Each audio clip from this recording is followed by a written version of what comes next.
Bonjour à toutes et à tous et bienvenue dans ce nouveau récap des actualités pop culture qu'il ne fallait pas manquer cette semaine. Au programme des trailers pour les 4 Fantastiques, First Step, un trailer également pour le prochain film Jurassic World, mais également une tonne d'annonces du côté de Netflix. Bref, ne perdons pas plus de temps et allons-y. On commence avec la première grosse actualité de la semaine, à savoir le trailer des 4 Fantastiques, nommé 4 Fantastiques First Step, avec au casting Pedro Pascal en Red Richards, Vanessa Kirby en Sue Storm, Joseph Quinn en Johnny Storm et Ebon Moss-Backramt dans la série The Bear en Ben Grimm. On voit également dans ce trailer Galactus, la célèbre entité cosmique dévoreuse de planètes. On sait également que le film devrait se passer dans un autre univers, basé sur une version rétro-futuriste des années 1960, d'où le fait qu'on n'ait jamais entendu parler d'une équipe du passé dans le MCU qu'on connaît actuellement. Alors à voir comment est-ce que les personnages du coup du film seront intégrés au MCU à l'avenir, probablement dans le prochain film Avengers. On ne sait pas, en tout cas, rendez-vous le 23 juillet 2025, date française au cinéma, pour ce film dont on a très hâte. On parlait justement d'Avengers Doomsday, et bien on continue parce que la semaine dernière je disais que Benedict Cumberbatch ne serait pas dans le film, et bien il est revenu sur ses déclarations en disant que finalement il serait bel et bien dans le prochain film Avengers, en plus de Secret Wars qui arrivera donc après. À voir quel rôle il aura, on espère en tout cas que ce sera un rôle quand même assez important vu l'importance du Doctor Strange. Et pour finir avec Marvel, on sait qu'une saison 3 a été officiellement commandée par Disney+ pour la série Votre fidèle serviteur Spider-Man, dont la première saison est actuellement en cours de diffusion et dont les 5 premiers épisodes sont disponibles au moment où vous regardez ce récap. Je suppose donc que Marvel a confiance en ce projet. On rappelle d'ailleurs que c'est le premier projet 100% produit par Marvel Studios sur Spider-Man, puisqu'on rappelle que les droits sont détenus par Sony Pictures. On sait également qu'une deuxième saison est d'ores et déjà en préparation et actuellement en cours de production. Alors, à voir quand est-ce que ça sortira, parce qu'on sait que du côté de Marvel Animation, c'est compliqué d'avoir les projets rapidement. Donc, on espère au moins l'avoir d'ici 1 à 2 ans max, et encore 2 ans, c'est assez énorme. Cette semaine, on a également eu le droit à beaucoup d'annonces casting, notamment pour Scream 7 qui n'arrête pas d'avoir de nouvelles personnes en son sein. On a appris donc que Mark Consolos et Scott Foley ainsi que Matthew Lillard seront dans le prochain film Scream, prévu pour le 25 février 2026. Du côté du prochain film de Christopher Nolan, qui a lui aussi un casting exceptionnel, on a appris que Benny Safdie, que Himesh Patel, que Elliot Page, que Bill Ewing et que Samantha Morton rejoindront le projet basé sur l'Odyssée d'Homère. Sachant que, petite particularité, parmi ces personnes que je viens de citer, seule Samantha Morton n'a jamais travaillé avec Christopher Nolan. Voilà, petite anecdote comme ça. Du côté de Max, avec la 3e saison de House of the Dragon, on a appris que James Norton rejoignait le casting, que Jake Gyllenhaal, le célèbre acteur, sera la tête d'affiche du prochain film de M. Night Shyamalan, à qui l'on doit dernièrement le film Trap. On sait que ce film sera à la fois donc un long métrage, mais également qu'ils sont en train de travailler sur un roman. À voir comment ça fonctionnera réellement. En tout cas, on a très hâte et pas de date de sortie. Toujours dans le casting, on a appris que Danai Gurira, connu pour The Walking Dead et les films Black Panther, avait rejoint le film Matchbox avec John Cena. On a appris que Dan Stevens était en négociation pour reprendre son rôle dans le film Godzilla X Kong 3, prévu pour le 24 mars 2027. Enfin, on a appris que Mark Ruffalo et John Malkovich, deux célèbres acteurs, seraient en cours de négociation pour rejoindre Sam Rockwell dans le film Wild Horse Night de Martin McDonagh. On passe du côté des jeux vidéo avec la triste annonce de la fermeture des serveurs du jeu de combat Multiversus basé sur les licences de Warner Bros.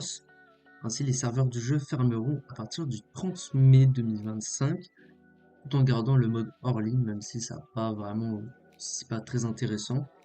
Pour rappel, le jeu était sorti en version bêta il y a maintenant 2 ans, avant de fermer brusquement pendant plusieurs mois, voire quasiment 1 an, puis de revenir il y a quelques mois dans l'indifférence la plus totale. Donc énormément de joueurs et c'est dommage parce que c'était un excellent jeu vidéo, un excellent jeu de combat, une bonne alternative à Super Smash Bros. Profitez-en pour y jouer même s'il n'y aura pas grand monde sur les serveurs. En tout cas profitez-en donc jusqu'au 30 mai. On enchaîne avec Kingdom Come Deliverance 2 qui a vendu plus d'1 million de copies en moins de 24 heures, soit un énorme succès pour la licence.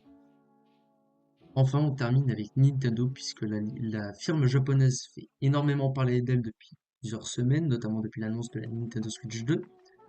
Et bien, en parlant de console, justement, la Nintendo Switch 1, cette fois, a passé la barre symbolique des 150 millions d'unités vendues dans le monde. Ce n'est toujours pas la console la plus vendue au monde, c'est la troisième derrière la DS et ses 154 millions d'unités, et derrière la PlayStation 2 qui est à environ 160 millions, puisque Sony avait rajouté quelques millions de ventes ces derniers temps. On ne sait pas vraiment d'où est-ce qu'il sort, mais bon, ça restait déjà la console la plus vendue de tous les temps. Alors, est-ce que la Switch dépassera donc la PlayStation 2? Probablement, il faudrait quand même vendre 10 millions d'unités sur les prochains mois, prochaines années, sachant que la firme prévoit quand même toujours des ventes cette année et dans le futur. Notons également que la Nintendo Switch 2 a été annoncée et sortira très certainement cette année. Donc on doit s'attendre évidemment à une baisse drastique des ventes de la console, sachant que ça fait déjà quelques mois que c'est en baisse. En parlant de la Nintendo Switch 2, le président de Nintendo, Shuntaro Furukawa, a confirmé que Pokémon Legends ZA et Metroid Prime 4 Beyond, qui sont les deux gros jeux annoncés du côté de Nintendo, sortiront donc bel et bien sur la première Switch. Alors, ils seront quand même dispo sur la Switch 2 via la rétrocompatibilité qui a déjà été annoncée, et pourquoi pas avoir une version upgradée pour la nouvelle console justement. Mais c'était la question qui se posait depuis quand même quelques temps, parce que les jeux étaient annoncés avant la Nintendo Switch 2. On n'avait pas vraiment eu de news sur est-ce qu'ils seront spécifiques à la Nintendo Switch 2 ou est-ce qu'ils seront rétrocompatibles. Eh bien, donc on a la réponse, sachant qu'on aura rendez-vous le 2 avril pour le Nintendo Direct de présentation de la console, et on a également eu une horaire pour ce direct. Il s'agira donc de 15h heure française, donc en journée. Encore heureux parce qu'on a eu quand même il y a quelques temps des Nintendo Direct à 1h du mat, c'est quand même très compliqué à suivre. Donc là, rendez-vous le 2 avril à 15h pour ce Nintendo Direct d'anthologie où on espère voir à la fois la console mais également des jeux. On passe du côté de Disney+, avec pas mal d'annonces, notamment que les Jonas Brothers seront à l'affiche d'une comédie de Noël sur la plateforme, prévue pour fin 2025, avec notamment Chloé Bennett, connue pour son rôle dans la série Marvel Agents of S.H.I.E.L.D.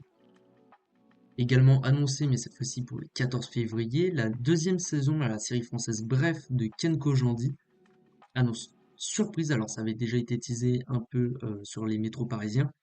En tout cas, la série reviendra en 6 épisodes de 30 minutes, à l'inverse de la première saison qui était à l'époque disponible sur Canal+, qui avait beaucoup plus d'épisodes, mais qui était beaucoup moins long.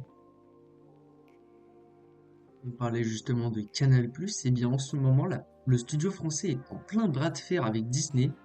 Alors, on rappelle que Disney a passé un accord avec les instances françaises au niveau de la chronologie des médias pour passer à 9 mois au lieu de 17 afin de mettre les programmes sortis au cinéma directement sur Disney+, en échange d'un investissement de 25% du chiffre d'affaires de Disney+, fait en France dans des productions françaises et européennes. Ainsi donc, par exemple, Deadpool et Wolverine sorti l'été dernier arrivera le 25 avril sur Disney+. C'est également le cas pour Alien Romulus qui arrivera peu de temps après. Alors Canal+ du gueule parce que eux ils ont 6 mois. Alors ça reste quand même très bien, mais le président de Canal, Maxime Saada, a donné une interview et il affirme dedans qu'ils investissent 220 millions d'euros, mais qu'eux ont seulement 6 mois, alors que Disney ne balancerait seulement, entre guillemets, 35 millions et aurait 9 mois. Il n'y aurait donc pas d'équilibre et ça pousserait alors Canal à moins investir. Alors, à voir comment ça se terminera. En tout cas, les négociations sont toujours en cours. Normalement, pas de changement pour les autres plateformes, mais est-ce que Canal va réduire son investissement? En tout cas, ça, on le saura très vite, puisqu'on sait que le studio français investit énormément dans le cinéma français. Dans les actualités en vrac, on a appris qu'un troisième film Criminal Squad avec Gerard Butler serait en préparation. On a également eu le droit à un teaser pour le prochain film Destination Finale appelé Destination Finale Bloodlines.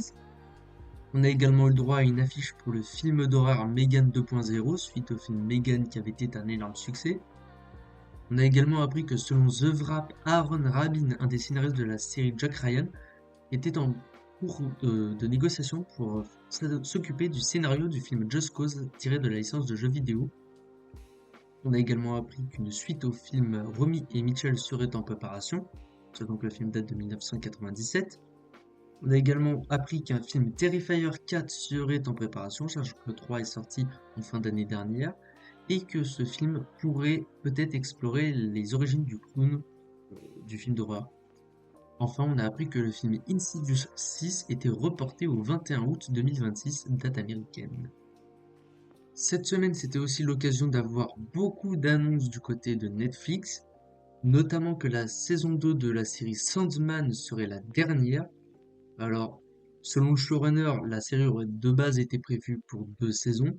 Cependant, on peut penser que c'est sûrement lié aux accusations d'agression sexuelle liées au créateur Neil Gaiman, qui est donc accusé par de nombreuses femmes. Donc là, probablement que la série a été annulée à cause de ça. On a également appris que la série Astérix et Obélix, le combat des chefs de Alain Chabat arriverait le 30 avril sur Netflix. La plateforme a également fait des annonces pour les programmes qui sortiront en 2025, notamment Squid Game saison 3 qui sortira le 27 juin, le film The Old Guard qui sortira le 2 juillet, et on a également appris qu'une nouvelle saison à la série Black Mirror, à la série The Witcher, à Emily in Paris, à la série Monsters, à Ginny et Georgia, à Stranger Things, à mercredi You et Nobody Wants This auront donc leur nouvelle saison cette année. Cependant, à cette liste, il y a quand même pas mal d'absents, notamment Outer Banks, Bridgerton, la série live One Piece, Avatar le dernier maître de l'air, The Gentleman, Le problème à trois corps, ou notamment Virgin River. Alors, notons que dans cette liste, certains n'ont toujours pas tourné, d'autres si comme One Piece, donc à voir s'il n'y aura pas de surprise pour la fin d'année. Donc à voir. Donc, toujours du côté de Netflix, on a évoqué Stranger Things, et bien justement, les producteurs de la série ont donc signé un accord avec Netflix pour faire plusieurs projets, et donc préparent la suite après la saison 5 de Stranger Things, qui sera la dernière, notamment une série The Borrowed, alors relativement proche de Stranger Things. Ce serait donc dans une commune marginale composée, cette fois-ci, de personnes âgées. Et un autre projet qui, alors là, n'a rien à voir avec Stranger Things, ça s'appelle Something Very Bad is Going to Happen. Il suit donc un couple pendant une semaine très agité avant leur mariage. Donc à voir quand est-ce que ça sortira, sachant que la saison 5 de Stranger Things est prévue pour la fin d'année. Deux autres actualités en vrac, notamment de nouvelles images pour la saison 2 à la série The Last of Us, avec Pedro Pascal notamment. On a également appris qu'un reboot à la série Buffy et les vampires serait en préparation avec le retour de l'actrice principale. Enfin, en parlant de retour, on a appris que la série Fucking Fred de Jonathan Cohen avec Orelsan serait de retour le 27 février sur Amazon Prime Video. On enchaîne avec le troisième et dernier trailer de cette semaine parce que c'était extrêmement chargé niveau annonce. Celui donc des Schtroumpfs, le film prévu pour le 16 juillet au cinéma en France. Le film s'est donc doté d'un trailer avec une animation assez particulière qui promet d'être très intéressante.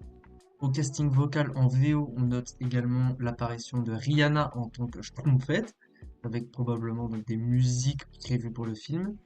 Et donc pour l'histoire, dans ce nouveau film, le grand Schtroumpf est mystérieusement kidnappé par les vilains sorciers Gargamel et son frère Razamel. La Schtroumpfette et son meilleur ami le Schtroumpf sans nom partent alors en mission pour le retrouver, sachant qu'au casting vocal, on retrouve Gérard Hernandez en tant que grand Schtroumpf, son rôle fétiche. On retrouvera également Philippe Catherine, Jérôme Commandeur et bien d'autres. En tout cas, rendez-vous le 16 juillet au cinéma. Enfin, on termine avec une news jeu vidéo, puisque la date du prochain jeu Metal Gear Solid, à savoir Metal Gear Solid Delta Snake Eater, décidément le long est très long, la date de sortie du jeu aurait donc fuité, ce serait probablement pour le 28 août prochain, en attendant évidemment la confirmation de l'éditeur, et on a très hâte pour ce jeu. Cependant, la deuxième grosse annonce pop culture cette semaine, c'est évidemment le trailer de Jurassic World Renaissance. Jurassic World Rebirth VO. J'en avais parlé en introduction, on a eu le droit à un trailer pour ce film prévu pour le 4 juillet 2025 avec Scarlett Johansson, Jonathan Bailey et Mahershala Ali au casting, et le film sera réalisé par Gareth Edwards, à qui on doit notamment The Creator récemment. Dans ce trailer, on voit donc les personnages aller sur l'île qui servait d'expérimentation à la première île Jurassic Park, à la recherche donc d'un remède médical, et ils tombent donc sur les dinosaures jugés trop dangereux et qui sont restés sur place. Notamment, on le voit vaguement dans le trailer, visiblement un dinosaure mutant qui n'aurait donc pas existé dans la vraie vie, et qui serait un mélange de plusieurs dinosaures différents et qui s'annonce particulièrement dangereux. Donc rendez-vous pour le mois de juillet 2025, un mois qui s'annonce très chargé, sachant que, petite nouvelle, le film sortira vendredi au lieu du mercredi, mais quand même assez surprenant. On termine ce récap avec notre traditionnel point box-office.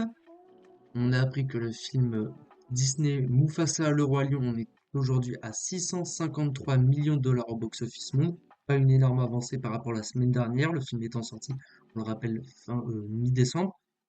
Donc beaucoup moins que le premier film Le Roi Lion sorti en 2019. Ça reste quand même un bon succès, même si je pense que Disney en attendait beaucoup mieux.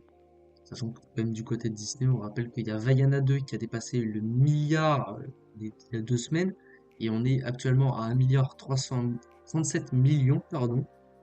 Pareil, pas une énorme avancée, mais ça reste un succès immense.